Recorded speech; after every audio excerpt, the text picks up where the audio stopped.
ভুলে অথবা ইচ্ছায় স্ত্রীর দুধ পান করে ফেললে কি স্ত্রী তালাক হয়ে যাবে?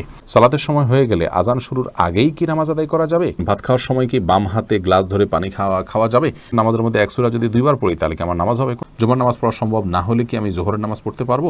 সব সময় কি মাথায় কাপড় দিতে হবে? নামাজরত অবস্থায় সিজদা যাওয়ার আগ মুহূর্তে সিজদার স্থানে ধুলা বালি ফু দিয়ে পরিষ্কার করা যাবে কি না? ওযু করার সময় আজান উত্তর দেওয়া যায় কি? বিবাহের সময় ছেলেরা কি হাতে মেহেদি আঙ্গুলে স্বর্ণ দিতে পারবে? গর্ভাবস্থায় সহবাস করা সম্পর্কে ইসলামে কোনো বিধিনিষেধ আছে কি না?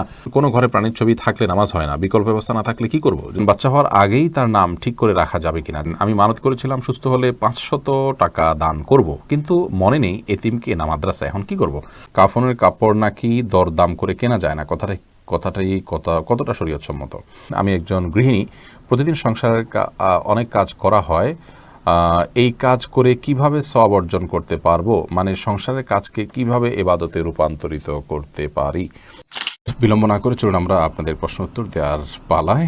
শরীফুল ইসলাম, আপনি আমাদের ইউটিউব চ্যানেলে প্রশ্ন করেছেন কাফনের কাপড় নাকি দরদাম করে কেনা যায় না, কতটা শরীয়তসম্মত? এই মাসালা হয়তো কোনো কাফনের কাপড়ের ব্যবসায়ী তার সুবিধার জন্য আবিষ্কার করছে কিনা, আল্লাহ আলাম।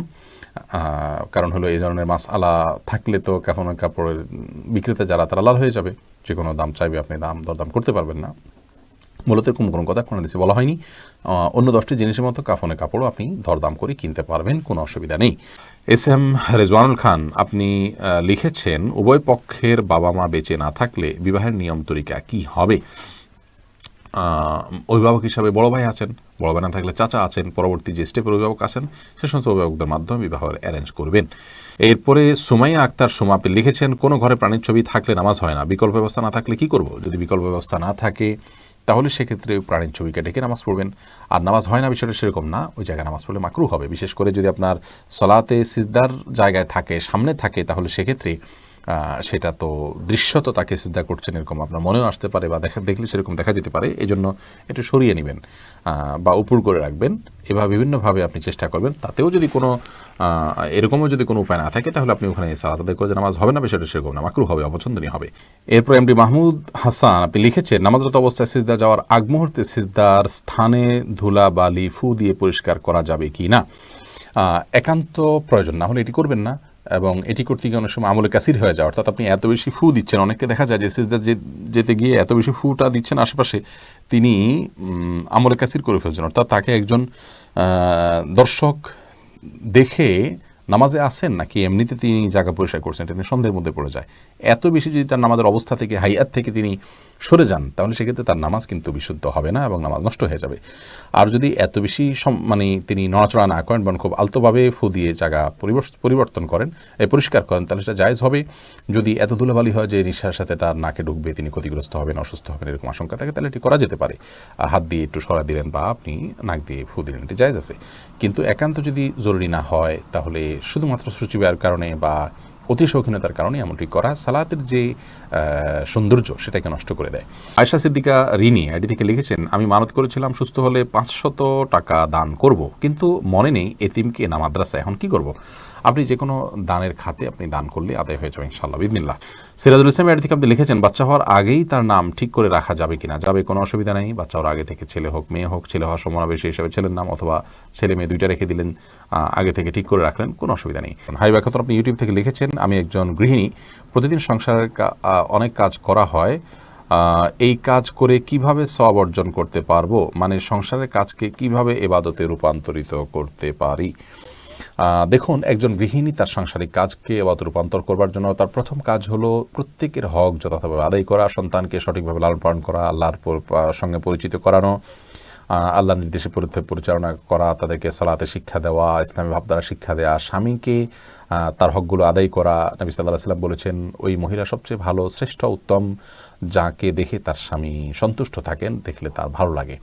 এভাবে তিনি চলাফেরা করেন।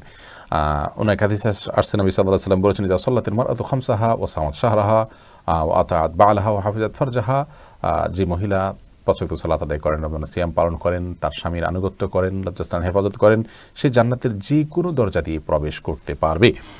তো এই কাজগুলো করার পাশাপাশি আপনি আপনার যখন গৃহস্থলী কাজ করবেন তখন আপনি আল্লাহর জিকির করলেন, সব কাজ বিসমিল্লাহ বলে করলেন, এবং নিজের আমলগুলো সব ঠিকঠাক রাখলেন। অহেতুক অনর্থক কাজ, মোবাইল ইত্যাদি, টেলিভিশন ইত্যাদিতে অহেতুক প্রোগ্রাম ইত্যাদি দেখা বা হারাম জিনিস দেখা থেকে আপনি নিজেকে বিরত রাখলেন, যথাসময় পর্দার মধ্যে থাকলেন, নিজের পবিত্রতা নিজে রক্ষা করার চেষ্টা করেন, ইনশাআল্লাহ বিদিনিল্লাহ এর মাধ্যমে আপনি গৃহিণী হয়েও আল্লাহ তাআলার প্রিয় পাত্র হতে পারেন এবং আপনার গৃহস্থলী কাজগুলোকে এভাবে আপনি পরিণত করতে পারবেন। মোহাম্মদ নাহিদুল ইসলাম আপনি লিখেছেন, অজু করার সময় আজান উত্তর দেওয়া যায় কি? অজু করার ফাঁকে ফাঁকে আপনি যদি পানির অপচয় করা ছাড়া আজানের জবাব দিতে পারেন তো অবশ্যই দিতে পারেন। তবে মোহাম্মদ হাসান আলী আপনি লিখেছেন, গর্ভাবস্থায় সহবাস করা সম্পর্কে ইসলামে কোনো বিধিনিষেধ আছে কি না? না, গর্ভাবস্থায় সহবাস করার পরে ইসলামের কোনো বিধিনিষেধ নাই। তবে আপনি এই অবস্থায় সহবাস করলে যদি বা গর্ভস্থ সন্তানের ক্ষতি হয় বা স্ত্রীর কষ্ট হয় বা ক্ষতি হয়, তাহলে সেক্ষেত্রে সেটি করা উচিত হবে না। শিশির ভেজা ঘাস এই আইডি থেকে আপনি লিখেছেন, সবসময় কি মাথায় কাপড় দিতে হবে? না, সবসময় মাথায় কাপড় দিতে হবে বোন, এমনটি মোটেও আবশ্যক নয়। আপনি পরপুরুষের সামনে গেলে বা সে আপনাকে দেখে ফেলতে পারে এরকম হলে সেক্ষেত্রে মাথায় কাপড় না, শুধুমাত্র আপনি আপনার সৌন্দর্য ঢাকবেন, মাথার কাপড়কে আরও টেনে দিয়ে আপনার সৌন্দর্য এবং রূপ লাবণ্য এগুলোকে ঢেকে তার সামনে যাবেন। আর এর বাইরে আপনি আপনার বাসায় আপনার বাবা, ভাই, বোন বা আপনার মহিলারা, তারপর আপনার ছেলে, মাহরাম যারা আছেন তাদের সামনে আপনাকে মাথা সবসময় ঢেকে রাখতে হবে কাপড় দিয়ে, এমনটা আবশ্যক নয়। তবে হ্যাঁ, আপনি ফিতনার এই যুগে নিজেকে যথাসম্ভব সেফে রাখার জন্য আপনি অন্য পুরুষদের সামনে, অর্থাৎ বাসার মাহরম পুরুষদের সামনে, ধরুন শ্বশুর আছেন, আপনার বড় ভাই আছেন, বড় সন্তান, ছেলে সন্তান আছেন, তাদের সামনে মাথায় কাপড় টাপড় দিয়ে থাকতে পারলে ভালো, কিন্তু মাথায় কাপড় দিয়ে রাখতে হবে সব সময়, এটা পর্দার নির্দেশ এরকমটি কিন্তু নয় নিজের পরিবারের সদস্যদের সামনে, অর্থাৎ মাহরামদের সামনে। জয়নাল মুন্সি আপনি লিখেছেন, বিবাহের সময় ছেলেরা কি হাতে মেহেদি, আঙ্গুলে স্বর্ণ দিতে পারবে? মেহেদি এটা নারীদের ভূষণ, নারীরা দিবে, বিশেষ করে হাতে পায়ে, চুলে বা দাড়িতে ছেলেরা দিতে পারে। নবী আলাইহিস সালাম এক নারীর হাত দিয়ে কিছু দিচ্ছিলেন, তো তার হাতে মেহেদি ছিল না। নবী আলাইহিস সালাম বলেছেন যে এটা কি পুরুষের না মহিলার হাত? বলা হলো মহিলার হাত। তখন তিনি বললেন যে মহিলার হাত কেমন যে মেহেদি নেই? তার মানে মহিলারা মেহেদি পড়তেন তখন, তাদের আদা ছিল এটি, কিন্তু পুরুষ সেটি করবে না, অর্থাৎ নারীর সাথে পুরুষ সাদৃশ্য গ্রহণ করা নিষেধ। আর তাছাড়া সাজগোজ এটি মূলত নারীদের জন্য, সাজগোজ বলতে এই জাতীয় অতিরিক্ত যে সাজগোজ আছে সেটি, আর পুরুষও পরিপাটি হয়ে থাকবেন সেটি তো অবশ্যই ভালো। শাহাদাত হোসেন আপনি লিখেছেন, জুমার নামাজ পড়া সম্ভব না হলে কি আমি জোহরের নামাজ পড়তে পারবো? জুমার নামাজ পড়া সম্ভব না হলে, মিস হয়ে গেলে তো অবশ্যই জোহর নামাজ পড়বেন। মোহাম্মদ হাসান আলী কিন্তু কেন মিস হলো? অবহেলার কারণে মিস হলো, সেটি গুনাহের কথা, সামনে থেকে সাবধান হতে হবে। মোহাম্মদ রহমান আপনি লিখেছেন, ভাত খাওয়ার সময় কি বাম হাতে গ্লাস ধরে পানি খাওয়া যাবে? যাবে, বিশেষ করে বাম হাতে পানি নিয়ে ডান হাতে ঠেক দিয়ে অনেকে খান, অর্থাৎ দুই হাত দিয়েই খেলেন আর কি, এটা জায়েজ আছে, কিন্তু উত্তম হলো আপনি সরাসরি ডান হাত দিয়ে পান করা। কারণ নবী করিম সাল্লাল্লাহু আলাইহি ওয়াসাল্লাম এক কৃতদাসকে বাম হাতে খেতে দেখে বলেছেন, কুল বিয়ামিনিক, তুমি তোমার ডান হাতে খাও, অকুল বিমায়ালিক, এবং তোমার সামনে থেকে খাও। তো বাম হাতে পান করা এটা সুন্নাহর খেলাফ একটি কাজ, এটি করা উচিত নয়। ডান হাতে যথাসম্ভব পান করা উচিত, কিন্তু ডান হাতে আমাদের খাবার লেগে থাকে, বিশেষ করে আমরা যারা এই সাবকন্টিনেন্টে থাকি, আমাদের খাবারগুলো এরকম যে ভাত তরকারি ঝোল টোল দিয়ে খেতে গেলে আমাদের হাত মেখে যায়, গ্লাসে ধরলে নষ্ট হয়ে যায়, সেখানে আমরা আঙুল চেটে খেয়ে তারপরে ধরতে পারি, সেটা আমাদের জন্য অধিকতর সুন্নাহর নিকটবর্তী এবং ভালো। কিন্তু যদি কেউ বাম হাতে খেয়ে ডান হাত দিয়ে ঠেক দেন, তাহলে সেটাকেও আপনি আপনার ভুল বলবেন বা গুনাহ হয়েছে এরকম বলার কোনো সুযোগ নেই, সেটাও করা যেতে পারে। অনেক ওলামা ইকরাম সেই পরামর্শ দিয়ে থাকেন। মাহদি হাসান আপনি লিখেছেন, নামাজের মধ্যে এক সূরা যদি দুইবার পড়ি তাহলে কি আমার নামাজ হবে? কোনো অসুবিধা, নামাজ হয়ে যাবে। এক সূরা যে একাধিকবার পড়তে হবে, এক সূরা যে একবার বেশি পড়া যাবে না, এমন কোনো বাধ্যবাধকতা নেই। আমরা সূরা তারাবির সালাতে যে পড়ি, এক রাকাতে তো অনেক সূরাও পড়ি, তাই না? কোনো অসুবিধা নেই। জান্নাতুল ইমিন আপনি লিখেছেন, সালাতের সময় হয়ে গেলে আজান শুরুর আগেই কি নামাজ আদায় করা যাবে? সালাতের সময় হয়ে গেলে আজান শুরুর আগে আপনি সালাত আদায় করতে পারেন, কোনো অসুবিধা নেই। সালাতের সময় হওয়াটা হলো মূল। ইন্না সালাতা কানাত আলাল মুমিনিনা কিতাবাম মাওকুতা, সালাত নির্দিষ্ট সময় আদায় করাটাকে ফরজ করা হয়েছে। আজান হলে তারপরে জামাত হবে, আজান হলো ডাকার জন্য, কিন্তু তার আগে মা বোনরা তার জায়গায়, পুরুষরাও তার জায়গায় সালাত আদায় করতে পারবেন, কোনো অসুবিধা নেই। আরমান হুসাইন আপনি ইউটিউব চ্যানেল থেকে প্রশ্ন করেছেন, ভুলে অথবা ইচ্ছায় স্ত্রীর দুধ পান করে ফেললে কি স্ত্রী তালাক হয়ে যাবে? দেখুন, ভুলে বা ইচ্ছাকৃতভাবে যদি কোনো স্বামী তার স্ত্রীর দুধ পান করে ফেলে, তাহলে তার কারণে তাদের বৈবাহিক সম্পর্ক নষ্ট হবে না, এটি বিশুদ্ধতর মত এবং এটি জমহুর উলামা ইকরামের মত। কেউ কেউ এর ব্যতিক্রম বলেছেন, কিন্তু সেটি আসলে গ্রহণযোগ্য নয়। অতএব স্বামী যদি স্ত্রীর স্তনে মুখ দিয়ে দুধ পান করে ফেলেন ভুলে, তাহলে তার কারণে সম্পর্ক, তাদের স্বামী স্ত্রীর সম্পর্ক নষ্ট হবে না। নবী করিম সাল্লাল্লাহু আলাইহি ওয়াসাল্লাম বলেছেন, ফাইন্নামার রাদাআতু মিনাল মাজাআহ, অন্য হাদিসে আসছে লা রাদাআ ইল্লা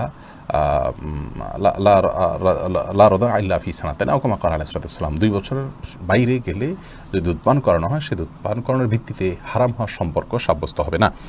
এবং এ বিষয়ে দুরুল মুখতারের মধ্যেও স্পষ্ট ফতোয়া রয়েছে, এবং প্রয়োজন ছাড়া আপনার প্রয়োজন ছাড়া আপনার একজন মানুষ অহেতুক কর্মকাণ্ড থেকে যথাসম্ভব, বিশেষ করে যেখানে নানা রকমের রিস্ক আছে, নানা রকমের আপনার সুবিধা অসুবিধার দিক সেখানে চলে আসতে পারে, এই ধরনের বিষয়ে মানুষ যথেষ্ট সাবধান এবং সচেতন হতে হবে।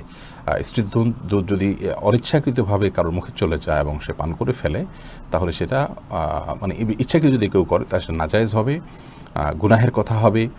যদিও কোনো কাম জায়েজ বলেছেন, কিন্তু নাজায়েজ এবং গুনাহ হবে, এই মতটি অধিকতর শক্তিশালী।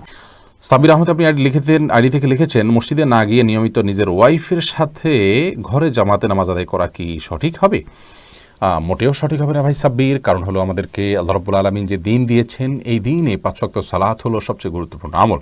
আর এই 5 ওয়াক্ত সালাত পুরুষদের জন্য মসজিদে গিয়ে সালাত আদায় করার নির্দেশনা আমাদেরকে দেওয়া হয়েছে। নবী সাল্লাল্লাহু আলাইহি ওয়াসাল্লাম বলেছেন, 3 ব্যক্তি যাদের ব্যাপারে আল্লাহ রাব্বুল আলামিন নিজে জামিন এবং জিম্মাদার হয়ে যান, তাদের মধ্যে এক ব্যক্তি হলেন ওই ব্যক্তি যে মসজিদে যাতায়াত করে সালাত আদায় করার জন্য। অন্য এক হাদিসে নবী আলাইহিস সালাম বলেছেন, আলা আদুল্লুকুম আলা মা ইয়ামহুল্লাহু বিল খাতায়া ওয়া ইয়ারফাউ বিহিদ দারাজাত, আমি তোমাদেরকে এমন আমলের কথা বলে দিব না যে আমলের কারণে আল্লাহ তাআলা তোমাদের মর্যাদা বৃদ্ধি করবেন এবং তোমাদের ভুল ত্রুটি এগুলোকে মাফ করে দিবেন। সেই প্রশ্নের পর সাহাবীরা বলেছে, অবশ্যই বলি ইয়া রাসূলুল্লাহ। তখন নবী সাল্লাল্লাহু আলাইহি ওয়াসাল্লাম যে আমলগুলোর কথা বলেছেন তার মধ্যে একটা আমল হলো মসজিদে যে ঘন ঘন যায়। তো মসজিদে যাওয়া, মসজিদে গিয়ে সালাত আদায় করার জন্য নির্দেশ আমাদেরকে দেওয়া হয়েছে। আর জামাতের আয়োজনটা মসজিদে হবে পুরুষদের জন্য, এতেই জামাতের যে উদ্দেশ্য সেটা সাধিত হবে।